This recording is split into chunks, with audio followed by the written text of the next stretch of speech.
Mesdames et messieurs, honorables invités, alors on m'a demandé d'accélérer la modération. Il faut qu'elle soit la plus interactive. Donc j'ai accepté le challenge. Alors je vous demande beaucoup d'indulgence par rapport au timing, mais en tout cas je ferai de mon mieux. Voilà, nous allons nous donner maximum 30 minutes. Alors je vais annoncer la couleur. Généralement quand on est dans des plénières, tout le monde a envie de poser des questions. Et il est certain que le débat il va être riche. Alors, si on arrive à finir plus tôt, je vous promets que je prendrai 2 ou 3 questions, mais si malheureusement je n'y arrive pas, en tout cas, vous aurez toujours la dernière table ronde à la fin de la matinée et je vous promets que je prendrai des questions. Voilà. Très bien. Voilà, en tout cas, j'ai tout le plaisir d'animer cette table ronde qui est dédiée aux défis et aux enjeux de la cybersécurité au Maroc. Je pense je vais éviter de redire la même chose de ce qui a été dit précédemment. Bon, après, on est tous conscients que le monde est de plus en plus connecté, les technologies qui progressent d'une façon exponentielle. Donc, il faut qu'on prenne conscience des risques et des défis auxquels on est confronté en matière de cybersécurité. Sans vouloir s'attarder sur le fait que la cybersécurité se revêt d'une importance très stratégique pour le développement économique, social, pour toute une nation, donc pour le Maroc également. Ça impacte tous les secteurs, notamment les institutions financières, les services essentiels, les administrations publiques et surtout aussi la vie privée des citoyens. Alors, cependant, ce que je propose, c'est de ne pas s'attarder que la cybersécurité est un défi, mais en même temps, on peut le voir également comme une opportunité pour renforcer un petit peu notre résilience et promouvoir l'innovation. Dans ce contexte-là, il y a pas mal de points qu'on aimerait bien aborder avec vous, notamment les mesures stratégiques robustes pour la cybersécurité, comment on peut renforcer l'éducation, la sensibilisation. Il y a également l'encouragement de la collaboration entre le secteur public et le secteur privé pour trouver un écosystème dynamique sécurisé. Alors, je m'adresse à vous, Monsieur Joël Courtois. Alors, je ne vais pas m'attarder. Le parcours, il est très riche, donc je vais essayer d'être bref, vous me corrigez. Vous êtes actuellement président de la société P4S et anciennement, pendant 25 ans, directeur de l'école prestigieuse EPITA. Vous avez également eu l'occasion d'exercer le poste de conseiller spécial auprès du directeur et responsable de campus cyber situé à La Défense, à Paris. Donc, avant peut-être d'adresser le tableau sur le cas Maroc, j'aimerais bien que vous partagez avec nous votre lecture, une vision un peu plus globale, comment un pays peut renforcer la sensibilisation et également les compétences en matière de cybersécurité. Merci. Donc, tout d'abord, un grand merci aux organisateurs de cet événement. Je crois que le général l'a bien indiqué tout à l'heure, c'est quelque chose qui est essentiel d'avoir cette prise de conscience et de réunir des acteurs aussi divers que ceux qui sont là aujourd'hui. Alors, j'ai eu la chance, effectivement, depuis 30 ans que je suis dans ce métier, de voir comment les problématiques de la cybersécurité évoluaient. Et nous sommes passés, je dirais, de ce qui était un jeu d'étudiants. Comment va-t-on essayer de pirater le compte de son voisin, ce qui n'était encore qu'un jeu, à un problème qui est devenu un problème d'entreprise, mais encore extrêmement lié à des aspects technologiques, comment se protéger de son concurrent qui va peut-être essayer de venir chercher des données. Nous sommes passés progressivement à quelque chose qui est aujourd'hui un problème de société et qui concerne absolument tous les individus, et j'aurais envie de dire tous les individus depuis leur plus jeune âge. Aujourd'hui, on apprend à un petit enfant à ne pas tomber de la première marche de l'escalier. On lui apprend à ne pas se cogner la tête contre la table quand il se lève. On lui apprend plus tard à ne pas mettre la main sur le feu ou sur le gaz quand il rentre dans la cuisine. Et puis on lui apprend dans la rue à faire attention en traversant aux différents dangers qu'il va rencontrer. Et aujourd'hui, nous sommes à un niveau où il faut commencer, dès le plus jeune âge, à le préparer à ce danger que représente le monde cyber. Ça a déjà été dit par plusieurs intervenants.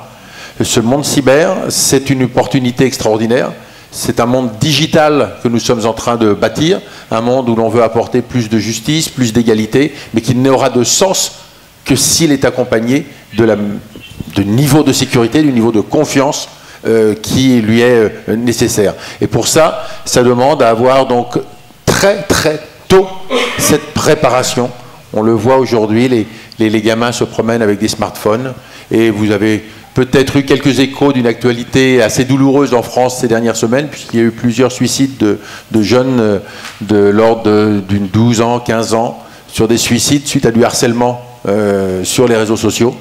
Ce qui montre bien l'importance, d'une part, que ces réseaux prennent dans la vie des jeunes et du risque qu'ils représentent, alors qu'en même temps, ces technologies sont des opportunités absolument extraordinaires. Et le général Vatin l'a bien dit tout à l'heure, ce sont des outils, c'est à la fois un champ d'opportunités extraordinaire, mais c'est aussi un champ de danger extrêmement... sur lequel nous devons être extrêmement vigilants. Vigilance, je crois que c'est le bon mot. Alors, les actions, elles sont à mener à tous les niveaux. Puisque l'on parle de la petite enfance, c'est dès l'école qu'il va falloir les sensibiliser et avec le soutien des familles. Et pour les sensibiliser à l'école, il faut commencer par sensibiliser les enseignants, qui pour la plupart ne sont évidemment pas des spécialistes du numérique, ne sont pas des spécialistes de la sécurité. Donc ça veut dire qu'il y a un énorme effort à faire au niveau du monde éducatif, et je ne parle pas encore de la formation de ceux qui deviendront des experts, on a parlé de la pénurie des experts. Là, on en est encore simplement à former le citoyen, celui qui va devoir vivre dans son monde numérique, qui doit faire attention en traversant la rue à ne pas se faire écraser, et qui doit faire attention en se connectant sur son smartphone ou sur son ordinateur à ne pas se faire là aussi écraser par ce risque cyber. Donc cette éducation, elle doit se faire dès le plus jeune âge, elle doit se faire après quand l'on arrive au niveau des collèges, des lycées, mais cette fois-ci de façon un peu plus technique, un peu plus technologique, pour qu'il y ait une meilleure compréhension des risques.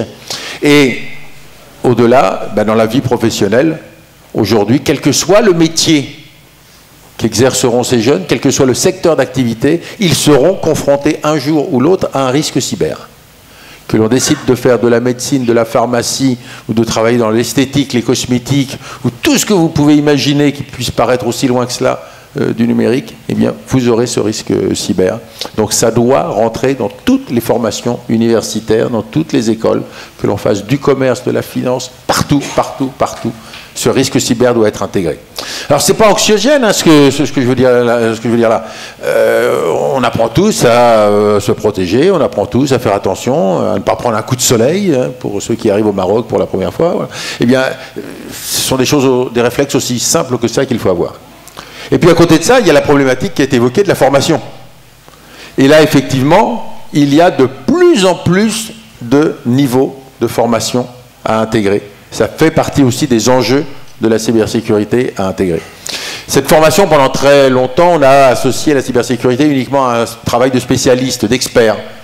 On voulait des ingénieurs, on voulait des gens capables de résoudre des problèmes très complexes.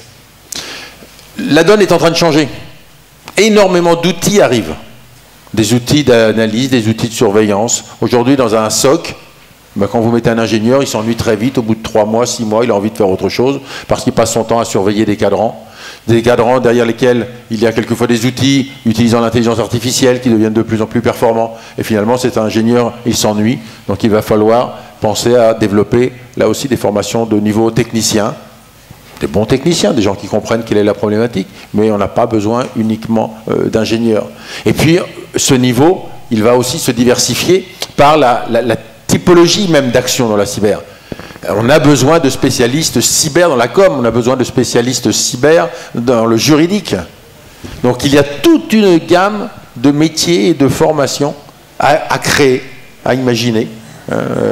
Nous ne sommes plus dans un monde où la technologie domine, mais dans un monde où l'usage devient le risque à tous les niveaux. Et il faut l'envisager à chaque fois. Et encore une fois, je ne veux surtout pas donner un message anxiogène, parce que je pense que si l'on est préparé tôt, eh bien, ça fait partie de la vie, ça fait partie de l'environnement dans lequel on évolue. Et le général l'a évoqué également, l'arrivée des IoT, l'arrivée des objets connectés, qui vont nous environner de plus en plus, que l'on va porter sur soi, ces capteurs, tous ces éléments. Là aussi, nous devons comprendre à minima comment ils fonctionnent. Nous devons forcer aussi les concepteurs de tous ces outils à adopter des règles de base de cybersécurité et entre autres à faire du chiffrement. Et ça, c'est quelque chose qui est souvent négligé parce qu'il y a ce fameux compromis entre performance et sécurité. Je veux bien sécuriser, mais ça va me faire perdre du temps. Mon équipement va être moins rapide, va être moins performant. Il faut travailler ce point-là de façon à ce que on ne rajoute pas en permanence des risques, mais que l'on soit au contraire dans un environnement où on rajoute des éléments de sécurité et de confiance. Donc, vous voyez, le panel d'action est extrêmement large. Très bien, donc commencer par la formation à jeune âge, il y a toutes les actions de sensibilisation. Après, la liste des défis sont nombreux d'une façon générale. Je pense qu'il y a également le volet juridique. Peut-être, Monsieur Courtois, vous voulez donner un petit mot là-dessus? Alors, le volet juridique, il était à bâtir. Hein. Le volet juridique, il y a quelques années, la législation évolue assez rapidement en France sur ce point-là. Je disais il y a quelques années, qui a encore intérêt à aller attaquer une banque avec une Kalachnikov à la sortie d'une agence, alors qu'on est tellement bien installé dans un fauteuil chez soi, avec un verre à portée de main, et la possibilité d'attaquer 10 banques en même temps. Qui plus est, même si vous vous faites prendre, ben les sanctions sont ridiculement faibles par rapport au risque que vous prenez en allant attaquer cette banque dans la rue. Bien, il faut que là aussi, les législations changent et évoluent, que ce risque soit pris en compte. Le risque juridique, il est aussi du côté de l'entreprise qui se fait attaquer. Et ça, c'est un travail que nous faisons beaucoup sur de la sensibilisation des chefs d'entreprise, en leur disant, votre risque, il est personnel, et il est également au niveau de la survie de votre entreprise. Quand vous mettez des réglementations en place qui disent qu'il y a des sanctions à des niveaux extrêmement élevés, et les sanctions, elles peuvent monter très très vite quand vous avez simplement l'obligation de faire un courrier en recommandé à toutes les personnes dont les données viennent d'être piratées. Ben, si vous avez quelques millions de personnes dans votre base et que vous devez sortir des recommandés pour quelques millions de personnes, là vous avez une chance de couler l'entreprise avant même d'avoir mis en place le plan de sauvegarde. Donc, ces aspects juridiques, ils sont là aussi à bâtir. C'est normal, c'est un champ d'application nouveau. Donc, il faut le prévoir. Il faut également sensibiliser ceux qui vont recueillir l'information de l'attaque. Et là aussi, c'est un travail d'ampleur. Il faut que dans les gendarmeries, dans les commissariats, dans toutes les agents de sécurité, sachent enregistrer une plainte de quelqu'un qui vient de subir une cyberattaque. Et là, je peux vous dire qu'il y a quelques années, vous alliez dans un commissariat en France pour dire « mon entreprise vient d'être piratée ou on vient de me voler mes données personnelles ». Vous aviez en face un officier de police judiciaire qui vous regardait avec des grands yeux en disant qu'il voulait qu'il fasse. Donc, ça aussi, c'est de la formation, de la préparation, des éléments juridiques, former les magistrats derrière. On a eu exactement le même problème. C'est-à-dire que vous arriviez, vous remontiez une enquête avec des éléments de preuve, et puis le magistrat qui disait oui, peut-être, j'y connais rien, je ne sais pas. Pas la sensibilité qu'il faut. Tout à fait. Donc voilà, c'est un autre champ de travail, de formation et de préparation des professionnels du secteur et de sensibilisation de la population. Très bien, merci beaucoup. Je vais m'adresser à vous, Monsieur Taïb Dbar. Je me permets de vous présenter devant l'audience un parcours aussi riche. Vous êtes un expert en transformation digitale, en cybersécurité, après un parcours riche allant de l'entrepreneur, professeur, coordonnateur des administrateurs. Vous êtes également docteur en informatique des organisations de l'Université Paris-Dauphine. Vous avez été secrétaire général du ministère de l'Industrie, de Commerce et de Nouvelles Technologies, et diplomate auprès des unions internationales des télécoms. Et vous avez également supervisé la préparation et la réalisation du plan numérique 2013. Vous me corrigez hein, si ce n'est pas complet. En tout cas, la liste, elle est assez longue. Ben justement, on m'a donné le challenge. Après, vous avez publié récemment un livre sur les 15 ans de la cybersécurité au Maroc. Ah ben voilà, il est là, qu'on vous recommande fortement. De ne pas acheter. Alors justement, profitez de ce livre peut-être pour donner un témoignage, nous faire voyager sur les 15 ans qui viennent nous précéder pour peut-être parler des principales tendances émergentes en matière de cybersécurité au Maroc. Comment vous avez vu également cette évolution et si on est dans la thématique des défis et les enjeux, je vous laisse la main pour donner justement cette vision selon votre parcours de ces 15 dernières années. Merci beaucoup. Vous m'entendez là? Ça va? Bien, je vous avertis tout de suite, je vais être long. Ah, contrairement à d'autres qui disent qu'ils font court et c'est long, moi c'est l'inverse. Bien, alors je vais être long et je vais prendre mon temps pour vous raconter une histoire, en fait. C'est l'histoire de la confiance numérique au Maroc, c'est tout. Alors la confiance numérique au Maroc a commencé par le jour où j'ai été nommé secrétaire général en août 2006. Juste avant, j'avais un cabinet dans lequel j'avais lancé un cycle de formation des auditeurs en système d'information. Alors c'est là où je commençais à me sensibiliser, les risques informatiques et tout ça dans l'entreprise. Alors quand je suis arrivé au gouvernement, je dis bon, la moindre des choses, c'est de penser à ces risques-là au niveau du pays.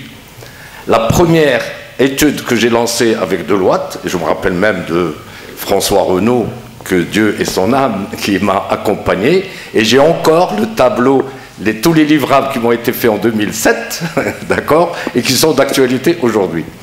Et on a lancé l'étude qui s'appelait la confiance numérique au Maroc.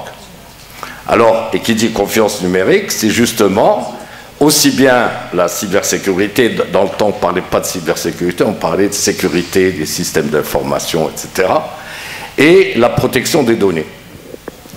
Et à partir de là, j'étais avec le ministre Talbi El-Alami, parce que je ne vais pas vous raconter toutes les histoires, parce qu'à un certain moment, au niveau du gouvernement, en 2006 ou 2005, ils avaient oublié d'affecter le département des technologies de l'information. Ils ont demandé à Talbi El-Alami de le récupérer au niveau des affaires économiques et générales. Ce n'est qu'après l'arrivée de Chami que le département s'est retrouvé avec l'industrie. Bon, c'était juste pour l'anecdote. Alors j'avais fini cette étude et on voulait démarrer sa mise en œuvre, et arrive M. Chami. M. Chami dit arrêtez tout, maintenant c'est nouveau gouvernement, de nouvelles choses, on va tout arrêter, on va lancer une étude stratégique, Maroc numérique 2013, et on va intégrer la confiance numérique comme étant un des piliers. Je dis d'accord, monsieur le ministre, il n'y a pas de souci. Et un jour, quand il était en train de lui présenter les différents programmes, la cybersécurité restait toujours à la fin, la confiance numérique restait à la fin. Et il me disait, ah oui, on n'a pas le temps, s'il te plaît, on verra ça plus tard. Je lui dis, non, monsieur le ministre, la confiance numérique est importante, vous allez rester et vous allez écouter ce qu'on va vous dire. Alors c'était juste pour vous dire que la prise de conscience... Bon, et effectivement, l'étude a été faite en 2007, et le lancement de Maroc numérique 2013 a été fait le 10 octobre 2009, au Palais Royal. Alors, suivez, on a perdu un peu de temps, mais c'est pas grave. C'est-à-dire 3 ans pour une vraie prise de conscience. On va pas faire les décomptes. Non, mais ce qui est intéressant, c'est surtout de voir cette évolution. C'est-à-dire 2007, l'étude a été faite, et sa mise en œuvre a démarré à fin 2009.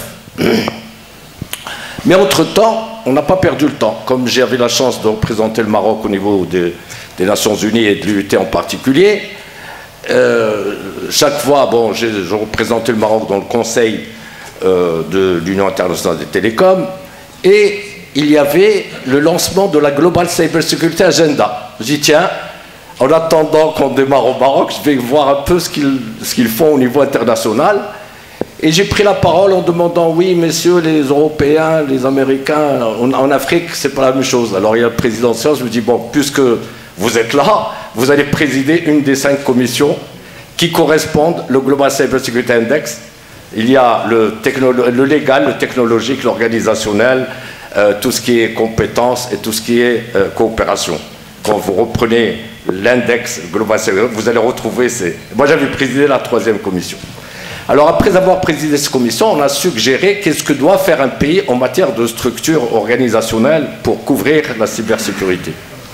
Et après avoir fait ce travail, je dis oui, pourquoi s'arrêter à aussi bon chemin? J'ai appelé un ami qui est vice-président de l'université Mohamed V, c'est Dafer Ktani. Je lui dis écoute, il y a le SMSI pour l'entreprise, mais il n'y a rien pour le pays. Et si on écrivait quelque chose? Alors on a écrit un rapport de 70 pages qui s'appelle National Cybersecurity Management System, Et on l'a remis à jour, il sera publié dans les librairies à partir de juillet, qui vaudra 48 € ou je sais pas quoi. Bon, bref, ça c'est vraiment, c'est pour le fun. Et qui explique dans un pays qu'est-ce qui devrait être fait. Alors, chemin faisant, le ministre Chamy décide de confier la confiance numérique à l'administration de la Défense, et il se présente, etc. Je vous passe les détails. Et M. Ledier se retrouve avec la responsabilité de la confiance numérique. Alors il téléphone à un des amis, il lui dit mais qu'est-ce que je dois faire? Il dit regarde avec Taïb. Alors il m'appelle, il me dit mais Taïb, qu'est-ce que je dois faire? Je lui dis c'est très simple, j'ai tout écrit, je vais te donner avec tes gens, ils vont t'expliquer, et je vais vous expliquer ce qu'il y a à faire. Parce que en fait, ce référentiel regroupe 35 processus, avait le modèle de maturité, avait la démarche de comment faire le self-assessment, tout y est. Alors bon, et c'était juste à la veille de mon départ à Genève, d'accord? Alors je suis parti à Genève entre 2012 et 2014, et bon, et c'est là où la DGSIC a démarré, etc. Alors par contre, je voulais vous parler aussi de comment la protection des données a été entamée. C'est Omar qui connaît très bien l'histoire. En fait, j'étais au bureau, un jour, c'était en 2008, il y a un opérateur français qui vient me voir, il me dit, monsieur Depart, on veut traiter nos données françaises de la SNCF chez vous, mais on ne peut pas, on n'a pas de loi. Il n'y a pas de couverture. Et en même temps, il y a bien évidemment un commerçant de salle de sport, je préfère ne pas citer son nom, qui harcelait les Marocains par des SMS pour qu'ils s'inscrivent. Hein, vous avez tous compris qui c'était. Alors on dit, bon, il m'a dit, bon, je me suis dit, c'est le moment de lancer la loi 0908. Alors pour pouvoir la lancer, qu'est-ce qu'on recherchait? C'est l'adéquation avec l'Union européenne. Alors, entre guillemets, on a copié la loi européenne et française. Alors les gens disent, oui, Depart, vraiment, tu coupes et collé, machin, il n'a rien compris l'histoire. Mais en fait, c'était volontaire. Et bon, c'est moi qui avais rédigé la lettre que devait envoyer Fassi à Barroso pour demander l'adéquation. Mais ce qu'ils n'ont pas compris, c'est qu'en fait, ça ne suffit pas d'avoir la loi. Il faut avoir la loi, il faut avoir l'instance, et il faut que ça soit opérationnel avant d'avoir l'adéquation. Et c'est là où, justement, au niveau de l'instance que préside mon ami Omar, j'ai trouvé la Commission nationale de la protection des données personnelles. Il y avait un P qui me gênait au milieu, il dérangeait, et vous allez tous comprendre pourquoi. Je l'ai laissé tomber, et c'est ce qui a donné la CNDP. Donc je vais demander à Omar de payer des royalties pour le nom de sa commission. D'accord. Donc, et c'est comme ça que la protection des données devenait importante, parce qu'en fait, il y avait les deux volets. Alors, en ce qui concerne la formation, en 2010, on a organisé un séminaire international où il y avait le Conseil de l'Europe, où il y avait les gens de la CNIL, les gens de la Malaisie, les gens du Conseil de l'Europe, pour réfléchir quel type de formation en matière de cybersécurité. Et les résultats existent, c'est janvier 2010, pour tout ce qu'il y a à faire en matière de formation. Alors je crois que je vais arrêter parce que sinon, t'as demi-heure. Je pense que c'est assez passionnant. C'est vrai que le timing il est court. Après, l'essentiel, c'est que dernièrement, pendant le Covid, comme quoi il y a des choses malheureusement, on était tous enfermés. Je dis qu'est-ce que je vais faire? Je vais écrire un bouquin parce qu'il n'y avait rien à faire. Et chaque fois que j'entendais parler les gens parler de cybersécurité, je dis mais ils racontent vraiment n'importe quoi. Alors j'ai écrit exactement sur ce bouquin qui est partageable et diffusable à Google et sans 0 dirham, d'accord, pour dire exactement la réalité année par année, qu'est-ce qui s'est passé au Maroc entre 2017 et 2022. D'accord, je suis comme ChatGPT, je suis arrêté à 22.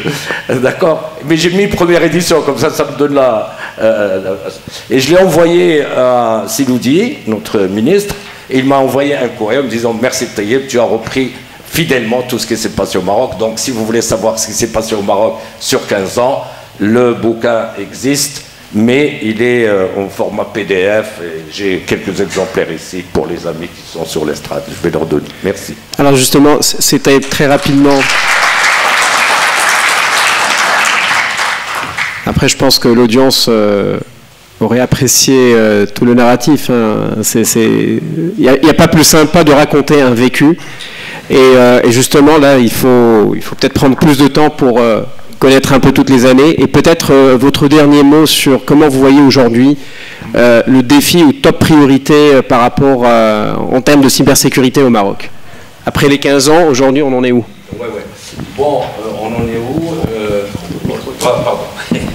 Alors, on a été classé en 2018 dans le Global Cybersecurity Index 93e. Alors, j'ai écrit à mon ami, le ministre de la Défense, j'ai dit, écoute, vraiment, on mérite mieux. Il y a un bug. Alors, et j'ai détecté le bug, parce que j'ai mes collègues à Genève qui font le Global Cybersecurity Index. Alors, en fait, c'est un problème de point focal. Ils n'avaient pas le point focal qu'il fallait. Alors, j'avais écrit un article, vous pouvez le retrouver sur l'Économiste, comment améliorer notre standing. Et en 2021, on a été classé combien? Les gens qui suivent la cybersécurité, on a été classé combien? En 2021, 2018, 93e, 2021, combien? 50e. On est passé de 93. Pourquoi? Parce que l'information n'avait pas circulé. Alors j'ai écrit un papier, d'accord, avec magazine de l'OSIM, je dis comment arriver au top 30.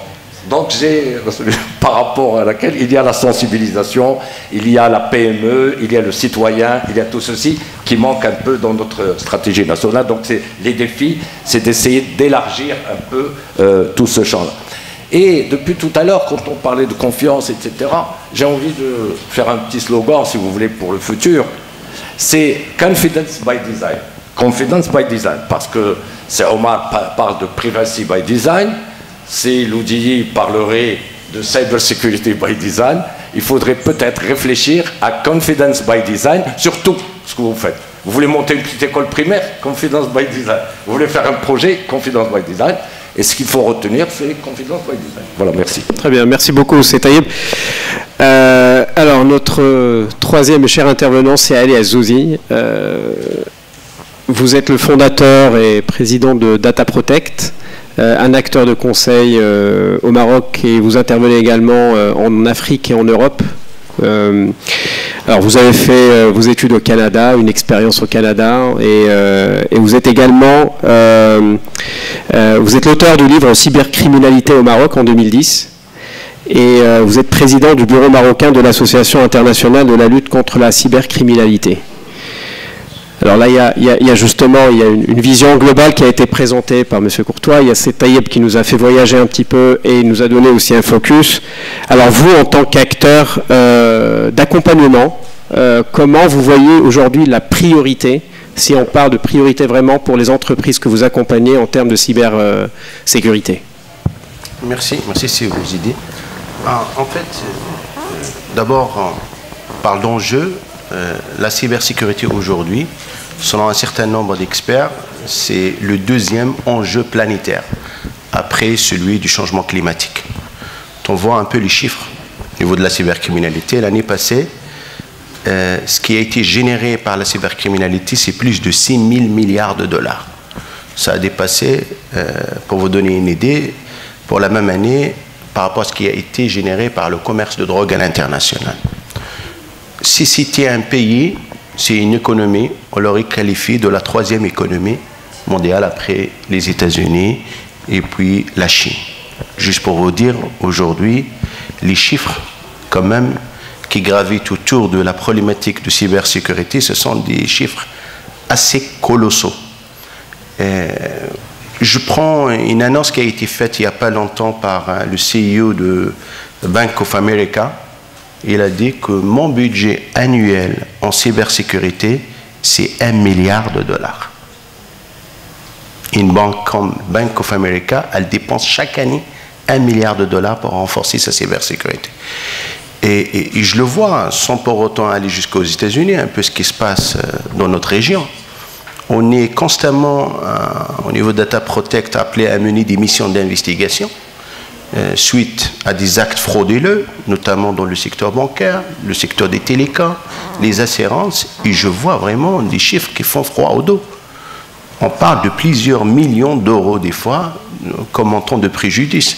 Donc c'est fini l'époque où on va aller prendre quelques petits milliers de ci et de là. Enfin, aujourd'hui, la cybercriminalité, on s'est rendu compte qu'on peut faire beaucoup d'argent. Donc la principale motivation, c'est l'appât du gain. Après, il n'y a pas que ça. Parce qu'on voit, par exemple, les derniers événements au Sénégal. Nous avons des clients au Sénégal. L'indisponibilité d'un certain nombre de services publics, on l'a vu, parce qu'il y avait les groupes comme Anonymous, comme un groupe asiatique aussi, qui s'emparaient de la question et commençaient vraiment à tirer. Donc aujourd'hui, c'est un véritable enjeu. La question de la cybersécurité, c'est un enjeu d'abord planétaire. Le deuxième enjeu, c'est Karim l'a bien précisé, l'a bien dit, c'est la souveraineté numérique. Et la souveraineté numérique, déjà en 2010, je commençais à parler de souveraineté numérique quand j'avais écrit le livre La cybercriminalité au Maroc. Et aujourd'hui, il ne suffit pas d'avoir quelques offres de cloud souverain, quelques offres par rapport à tout ce qui est hébergement de data center pour s'autoproclamer souverain numériquement. Il faut apporter une réponse par rapport à toute la chaîne du numérique, les applications souveraines, le matériel, le logiciel, la connectivité et tout ça. Et force est de constater, même des grandes puissances n'y arrivent pas. Et aujourd'hui, quand on parle souveraineté numérique, ça passera inévitablement par la mobilisation de plusieurs pays, justement pour pouvoir adresser cette problématique. Le troisième enjeu, c'est les ressources. Aujourd'hui, il y a un besoin de 4 millions d'ingénieurs cybersécurité dans le monde. Au niveau de Data Protect, on est à 180 personnes. Les personnes qui quittent Data Protect aujourd'hui ne partent pas en France ou au Canada, aux États-Unis. On a des gens qui sont partis à Singapour, en Corée du Sud, au Danemark. Qu'aujourd'hui, vraiment, ça a complètement changé un peu les paradigmes. Et on voit effectivement que cette question de ressources, et d'ailleurs la souveraineté numérique, ça aussi, on doit répondre à cette question de ressources. Nous avons bien sûr essayé de réagir.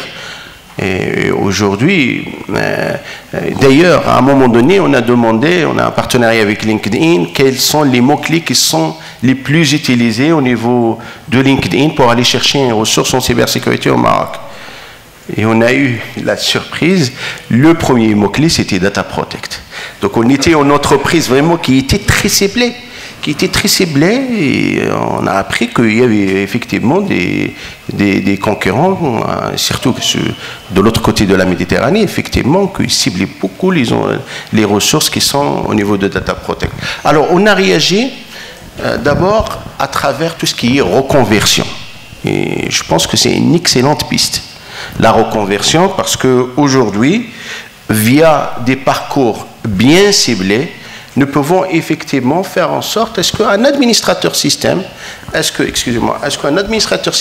administrateur réseau, même on est allé même chercher des profils qui n'ont rien à voir avec l'informatique, un licencié en physique, en chimie, en biologie, en géographie, etc., extrêmement, effectivement, c'est effectivement. Donc là, on a fait d'ailleurs une expérience avec l'université d'Al Hassan Touy, ça a donné un excellent résultat. La reconversion des profils, c'est aussi une piste extrêmement importante. Et on a aussi réagi en 2018, on est allé chercher le statut de CFC, Casa Finance City. Ça nous a permis, la principale motivation, aujourd'hui, vous savez, il y a une dizaine de nationalités au niveau de Data Protect parce qu'aujourd'hui, nous pouvons recruter de par le monde avec vraiment un process très, très, très rodé. Au bout d'une semaine, si on identifie la personne, elle peut effectivement rejoindre les équipes de Data Protect. Et vous savez, moi, ça fait une vingtaine d'années que je suis dans le domaine de la cybersécurité. Et j'ai observé un peu l'évolution des choses. Je me rappelle, ça y est, au début des années 2000, à la fin des années 90, il y avait un débat à l'économie numérique. Et notamment, il y avait la fameuse phrase de Maslow qui disait, qui est le prix Nobel de l'économie. Il disait, à l'époque, je vois les ordinateurs partout, sauf dans les statistiques. Parce qu'on ne voyait pas l'impact de l'informatique, du digital sur l'économie. Aujourd'hui, quand on regarde les top 10 c'est-à-dire les capitalisations les plus importantes du monde, il n'y a que du numérique. Le monde a beaucoup changé. On voit aujourd'hui l'apport du numérique dans l'économie, il est extrêmement important. Et la cybersécurité, le malheur de la cybersécurité, c'est qu'on l'a toujours considéré comme étant une option. On ne l'a jamais considéré comme étant quelque chose qui doit être intrinsèquement intégré dans les process, etc. C'est l'Internet qui est un univers qui a été développé dans un contexte géopolitique bien particulier. Il a fallu vraiment avoir quelque chose qui échappe dans le cas à l'époque d'une attaque nucléaire de l'ex-URSS, effectivement avoir un environnement qui permettait effectivement interopérable d'interagir, de communiquer, etc. Donc le souci majeur, c'était l'interopérabilité, l'interconnectivité. C'était pas la sécurité. La sécurité est venue un peu plus tard dans le process. Aujourd'hui encore, quand on va acheter un ordinateur, on doit acheter un antivirus, on doit configurer un firewall, etc. Alors quand on achète une voiture, ça vient avec une ceinture au volant, ça vient avec des airbags, etc. Et donc c'est un peu, aujourd'hui, l'enjeu, il est là. Il est dans le fait qu'effectivement, la cybersécurité, c'est un must, c'est quelque chose qui doit être intrinsèquement intégré dans les process, dans l'évolution technologique, dans l'évolution je dirais des process et dans l'innovation tout court. Il ne faut pas que ce soit vraiment une option. Merci. Très bien. Non, je voulais vraiment remercier Saad El Azzouz. D'accord, je te rends un hommage. Parce qu'il y a 2 ans, j'ai démarré une action, une initiative sociale où j'ai pris des étudiants de quartiers défavorisés qui ont une base en informatique et qui parlent correctement le français et l'anglais. À ma grande surprise, un anglais parfait. Contrairement à ce que disent les gens, nos étudiants sont bons. Arrêtons de nous faire du mal. Et l'année dernière, j'avais une promotion de 20, et cette année 21. Et je vous assure que j'ai la chair de poule parce qu'ils sont excellents. Et toutes les boîtes sont en train de venir rôder autour de moi pour les recruter. Et je les refuse. Je dis, c'est moi qui donne l'ordre à chacun de vous. Et certains d'entre eux voulaient faire un doctorat. Je vais envoyer 2 au Canada et les autres vont passer leur doctorat avec l'UM6P. Et juste pour vous dire que on fait ce qu'on peut, mais cette opération peut être multipliée et je souhaiterais qu'on la multiplie avec Hightech pour Rabat et je vais la multiplier avec l'ENSA de Marrakech et certainement à Agadir aussi pour pouvoir... parce que le modèle est prêt, il y a les cours qu'il faut, il y a l'accès à la plateforme IBM qu'il faut, il y a les conférenciers qu'il faut, il y a M. Harouchi qui nous accompagne pour tout ce qui est développement personnel. Il les a changés. Il les a changés au point de vue développement personnel. Et ça, c'est important. Il faut tenir compte de ce facteur. Et pour finir, je vous invite à lire ma tribune d'aujourd'hui sur l'économiste que j'ai appelée « Sécuriser l'IA dans le cloud ». Enjeux et bonnes pratiques. Et merci.